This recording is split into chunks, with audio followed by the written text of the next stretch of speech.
Hi friends, ఈ వీడియోలో romantic love and ఎమోషనల్తో సాగే ఉల్లో జుక్కు అనే మలయాళం మూవీ గురించి తెలుసుకోబోతున్నాం. స్టోరీలోకి వెళ్లే ముందు కొత్తగా చూసేవాళ్ళు ఛానల్ని సబ్స్క్రైబ్ చేసుకొని నోటిఫికేషన్ ఆల్లో ఉంచుకోండి.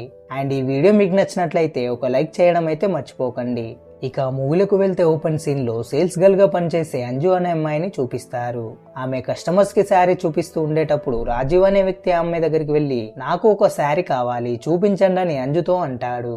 అప్పుడు అంజు ఆ వ్యక్తికి శారీస్ చూపిస్తూ నువ్వు నా కోసం ఇలా ప్రతిసారి ఇక్కడికి వస్తూ ఉంటే నన్ను జాబ్ లో నుంచి తీసేస్తారని రాజీవ్తో అంటుంది. దానికి అతను అంజుతోటి మరేం పర్వాలేదు, నీకు దీనికంటే మంచి జాబు వస్తుందని అంటాడు.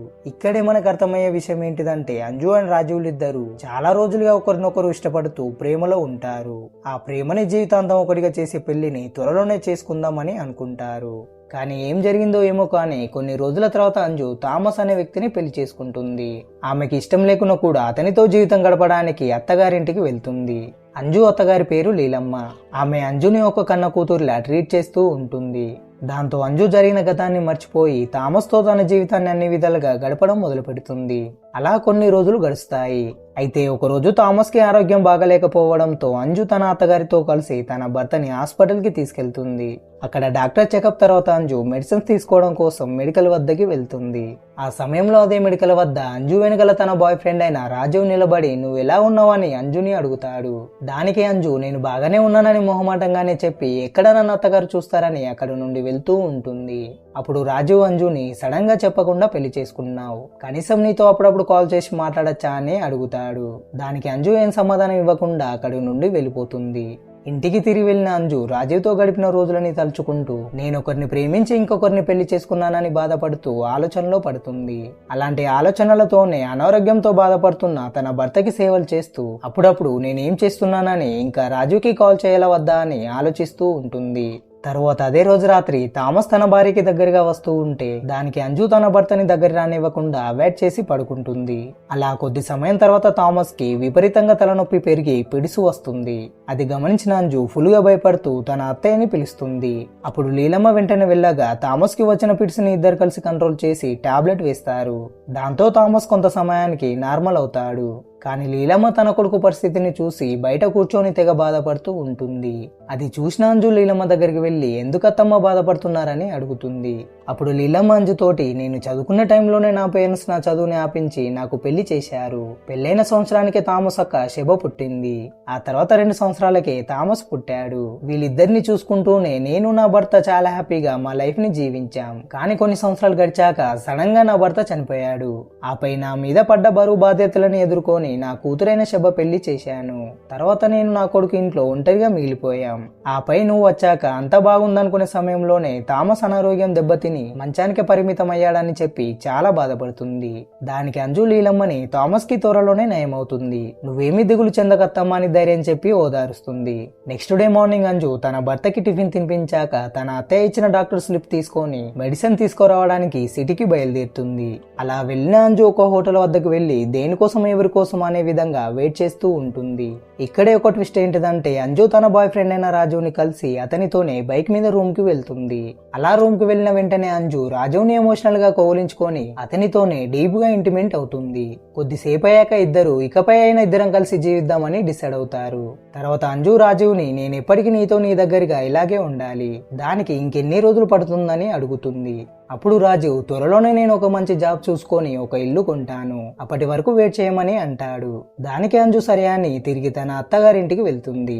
నెక్స్ట్ సీన్ లో టీవీలో వర్షాలు బాగా పడుతున్నాయి. దానివల్ల అందరి ఇళ్లలోకి నీళ్లు వస్తున్నాయి కాబట్టి లోతైన ప్రాంతాల్లో జీవించే వాళ్ళు కొన్ని రోజులు వేరే ప్రాంతాలకు వెళ్లి ఈ టైంలో సేఫ్ గా ఉండమని న్యూస్ ఇస్తారు. ఆ న్యూస్ ని చూసిన లీలమ్మ అంజుని మనకి డాక్టర్ అపాయింట్మెంట్ కి ఇంకెన్ని రోజులు ఉందో క్యాలెండర్ లో చూసి చెప్పమని అడుగుతుంది.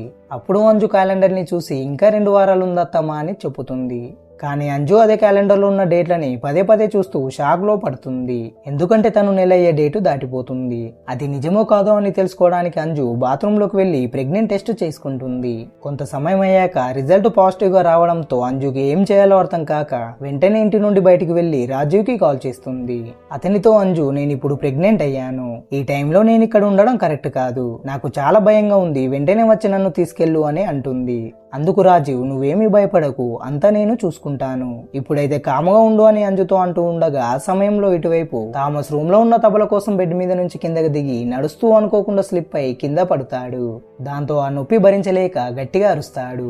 అది విన్న లీలమ్మ అంజు వెంటనే రా, థామస్ కింద పడ్డాడు, హాస్పిటల్ కి తీసుకువెళ్దాం పదా అని అంటుంది. అప్పుడు అంజు వెంటనే వెళ్ళగా ఇద్దరు కలిసి చుట్టుముట్టు నీళ్లు ఉన్నప్పటికీ ఒక పడవలో థామస్ ని అతి కష్టం మీద హాస్పిటల్ కి తీసుకెళ్లి ట్రీట్మెంట్ ఇప్పిస్తారు. కొద్దిసేపు అయ్యాక నర్సు వాళ్ళ దగ్గరికి వెళ్లి థామస్ రేపటిలోగా స్పృహలోకి వస్తాడు, మరేమీ ప్రాబ్లం లేదని అంటుంది. ఆ సమయంలోనే థామస్ అక్కైన శబ అక్కడికి వెళ్లి తన తల్లి ద్వారా జరిగింది తెలుసుకుంటుంది. సీన్ కట్ చేస్తే అదే రోజు రాత్రి అంజు అద్దం ముందట నిలబడి తన కడుపుని చూసుకుంటూ ఇది ఎలా దాపెట్టాలని తెగ ఆలోచిస్తూ ఉంటుంది. ఆ టైంలో అంజును గమనించిన లీలమ్మ, నువ్వు ప్రెగ్నెంట్ అయ్యావని నీకు తెలిసి ఎన్ని రోజులవుతుంది? సరే అయితే ఈ గుడ్ న్యూస్ ని థామస్ కి చెప్పు, ఈ టైంలో ఈ శుభవార్త విన్నాడంటే నా కొడుకు చాలా సంతోషపడతాడని అంటుంది. దానికి అంజు లీలమ్మతో, ఇప్పుడు థామస్ పరిస్థితి అంతగా బాగులేదు, నార్మల్ పరిస్థితికి వచ్చినప్పుడు చెబుతాను, అప్పటి వరకు ఈ విషయం ఎవరితో చెప్పకత్తమ్మా అని అంటుంది. కానీ మరుసటి రోజు లీలమ్మ అంజు ప్రెగ్నెంట్ అని అంజు పేరెంట్స్ కి తెలియజేస్తుంది. దాంతో వాళ్ళిద్దరు అంజుని కలిసి మాకెందుకు ఈ విషయం చెప్పలేదు, బలవంతంగా నేను ఫోర్స్ చేసి నీకు పెళ్లి చేశామని మా మీద నీకు కోపమా, అయినా ఈ టైంలో నువ్వు చాలా జాగ్రత్తగా ఉండాలి, ఎటువంటి ఆలోచనలైనా ఆలోచిస్తూ దానివల్ల టెన్షన్ పడుతూ ఉండవద్దని అంటూ ఉంటారు. ఆ సమయంలో వాళ్ళ దగ్గరికి శబ వెళ్లి థామస్ రోహ్లోకి వచ్చాడని అంజుతో చెబుతుంది. దాంతో అంజు తన అత్తతో కలిసి థామస్ దగ్గరికి వెళ్తుంది. అక్కడ లీలమ్మ అంజుని థామస్ తో మాట్లాడమని చెబుతుంది. కానీ ఆ టైంలోనే థామస్ శ్వాస తీసుకోలేక తెగ ఇబ్బంది పడుతూ ఉంటాడు. అది గమనించిన వాళ్ళిద్దరు ఫుల్ గా భయపడుతూ డాక్టర్ ని పిలుస్తారు. అప్పుడు డాక్టర్ వెంటనే వెళ్లి థామస్ ని బ్రతికించాలని చాలా ప్రయత్నిస్తారు. కానీ ఎంత ప్రయత్నించినప్పటికీ థామస్ ని బ్రతికించలేకపోతారు. దాంతో లీలమ్మ కుటుంబంలో తీవ్ర విషాదం ఏర్పడుతుంది. కానీ అప్పటికే వర్షాలు బాగా పడడం వల్ల ఊరంతా వాటర్ తో నిండిపోయి ఉంటుంది. అప్పుడు లీలమ్మ నీళ్లు మొత్తం క్లియర్ అయిన తర్వాత థామస్ బాడీని పూడ్చి పెడదామని అదే హాస్పిటల్ ఉన్న మా చెరువులో ఉంచుతారు. నెక్స్ట్ సీన్ లో లీలమ్మ కుటుంబం చాలా బాధతోనే ఇంటికి వెళ్తారు. ఇంటికి వెళ్ళాక థామస్ ఫోటోకి పూలదండ వేసి క్రిస్టియన్ పద్ధతిలో ప్రేయర్ చేస్తూ ఉంటారు. అలా 2-3 రోజుల తర్వాత తన కొడుకు చనిపోయాడని ఎంత బాధున్నా కూడా లీలమ్మ అంజు బాగోలు చూసుకుంటూ ఉంటుంది. అదంతా గమనించిన అంజు, నా కడుపులో పెరిగే బేబీకి కారణం థామస్ కాదని తెలిస్తే వీళ్ళు చాలా బాధపడతారని ఆలోచించి తన అత్త దగ్గరికి వెళ్లి, అత్తమ్మ థామస్ అంత్యక్రియలు పూర్తయ్యాక నేను ఇక్కడి నుండి వెళ్ళిపోతానని అంటుంది. అది విన్న లీలమ్మ షాక్ అయ్యి, ఎందుకమ్మా, ఈ ఇల్లు నీ ఇల్లు కాదా, నా ప్రాపర్టీని కూడా నీ పేరు మీదనే రాయాలనుకుంటున్నాను, సరే అయితే నిన్ను ఇక్కడ ఉండమని నేను బలవంతం చేయను, నువ్వే ఆలోచించుకొని ఒక నిర్ణయం తీసుకోమని చెప్పుతుంది.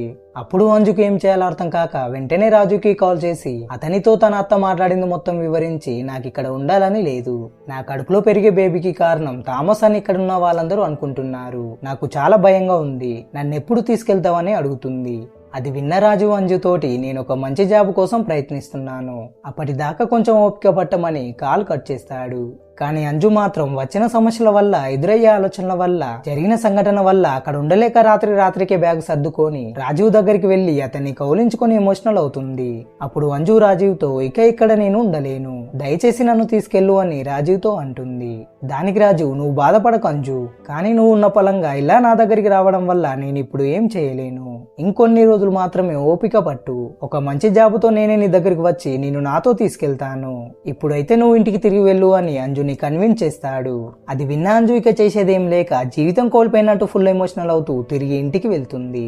మరుసటి రోజు లీలమ్మకి అంజు కదలికల మీద అనుమానం పెరగడంతో అంజుని, నా మీద నీకేమాత్రం గౌరవం ఉన్నా నాకు నిజం చెప్పు, ఈ విధంగా ఎందుకు ఏదో జరిగిపోయినట్టు ఏదో జరగబోతున్నట్టు నడుచుకుంటున్నావని అడుగుతుంది.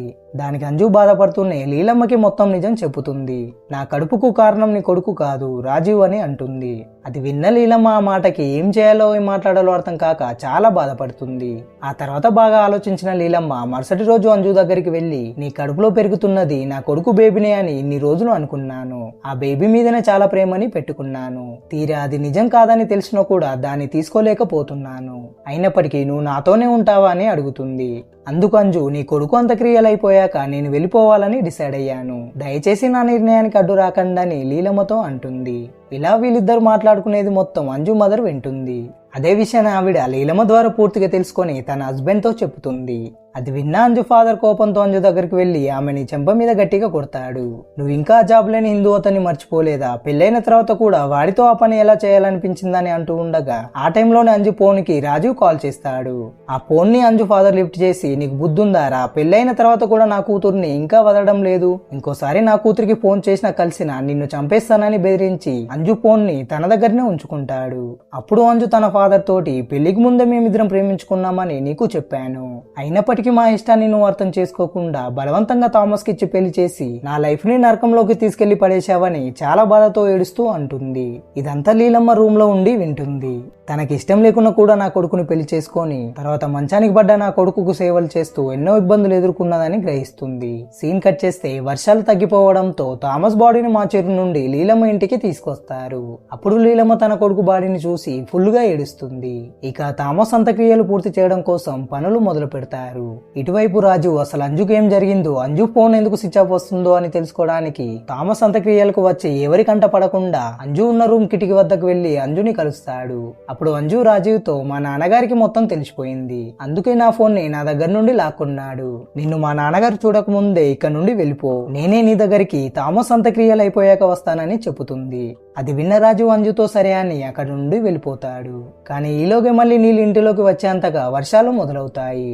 దాంతో థామస్ అంత్యక్రియలు మళ్ళీ ఆగిపోతాయి. ఆ సమయంలోనే అంజుకి ఇంతవరకు తనకు తెలియని ఒక నిజం చేసిన మోసం తెలుస్తుంది. ఇంతకీ అదేమిటంటే థామస్ కి చిన్నప్పటి నుండే బ్రెయిన్ కి సంబంధించిన ఒక ప్రాబ్లం ఉంది. ఈ విషయాన్ని లీలమ్మ అంజు పేరెంట్స్ కి తెలియనివ్వకుండా తన కొడుకునిచ్చి పెళ్లి చేస్తుంది. కానీ ఈలోగా థామస్ కి ఉన్న ప్రాబ్లం ముదిరి చివరికి ఆ ప్రాబ్లం తోనే చనిపోతాడు. ఈ విషయాన్ని అంజు తనకు దొరికిన థామస్ మెడికల్ రిపోర్ట్ ఫైల్ ద్వారా తెలుసుకుంటుంది. ఇదే విషయం గురించి అంజు తన అత్తమ్మని అడగగా తప్పుని కవర్ చేసుకోవడం కోసం అంజుతో, ఆల్రెడీ మధ్యవర్తితో మీ అమ్మతో చెప్పించాను కదా అని అంటుంది. అది విన్న అంజు తన తల్లి దగ్గరికి వెళ్లి అడగగా దానికి అంజు మదర్, ఈ రోగం ఇంత పెద్దదని నేను అనుకోలేదు, నాతో మందులు వాడితే అంత నయమవుతుందని మధ్యవర్తి అన్నాడు, నాకు నిజంగా దీని గురించి అంతగా తెలియదమ్మా అని అంటుంది.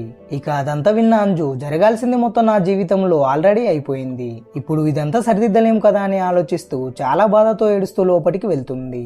మరుసటి రోజు బాగా ఆలోచించిన నీలమ్మ అంజు ఫాదర్ ని పిలిచి, నీ కూతుర్ని తను ఇష్టపడ్డ అతనికిచ్చే పెళ్లి చేద్దాం, మనకి పిల్లల సంతోషమే ముఖ్యం, వాళ్ళని బాధ పెట్టద్దు.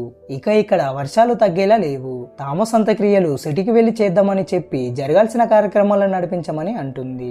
అదంతా విన్న అంజు ఫాదర్ చివరికి తాను కూడా తన కూతురు దగ్గరికి వెళ్లి తీసుకున్న ఫోన్ ని అంజుకు ఇచ్చి, నువ్వు ఎవరితో అయితే సంతోషంగా ఉంటావో వాళ్ళతోనే సంతోషంగా జీవించమని అంటాడు.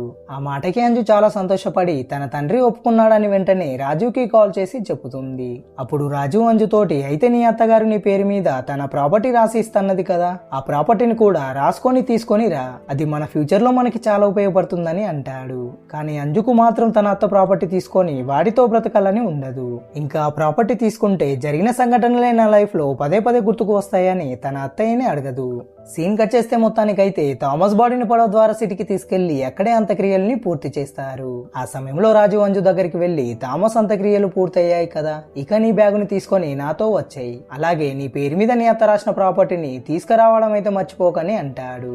అందుకంజు, మనం ఒకరి ప్రాపర్టీతో జీవిస్తే ఆ బ్రతుకుని బ్రతకనరు, అందుకే ఆ ప్రాపర్టీని వద్దనుకున్నానని అంటుంది. దానికి రాజు కోపంతో అంజుతోటి, నీకు ఆల్రెడీ చెప్పాను కదా, నువ్వు ఇలా ఎందుకు చేశావు, నీకు పెళ్ళైన కూడా నేను నిన్ను ఇష్టపడ్డాను, ఆఖరికి నిన్ను పెళ్లి చేసుకోవాలని కూడా డిసైడ్ అయ్యాను, అందుకే నేను చెప్పింది ఒక్కసారి చెయ్యు, నీ అత్త ప్రాపర్టీని నీ పేరు మీద రాయించుకొని నా వద్దకి రాపో అని మాట్లాడతాడు. అప్పుడు అంజు రాజు అన్న మాటలకి కోపం రావడంతో, నీ కోసం నేను అందరినీ కాదనుకొని నీ వెంట వస్తూ ఉంటే నువ్వు మాత్రం నాకంటే ఎక్కువగా నేను తీసుకొచ్చే ప్రాపర్టీనే కావాలంటున్నావు, ఈ విధంగా ఉన్న నీలాంటి వాడితో ఏ నాటికైనా విడిపోవాల్సి వస్తుంది, నీతో ఇక నేను ఎప్పటికీ జీవించలేనని చెప్పి తన లగేజ్ ని తీసుకొని తన అత్తగారితో వెళ్ళడానికి సిద్ధపడుతుంది. అది గమనించిన అంజు పేరెంట్స్ చాలా సంతోషపడతారు.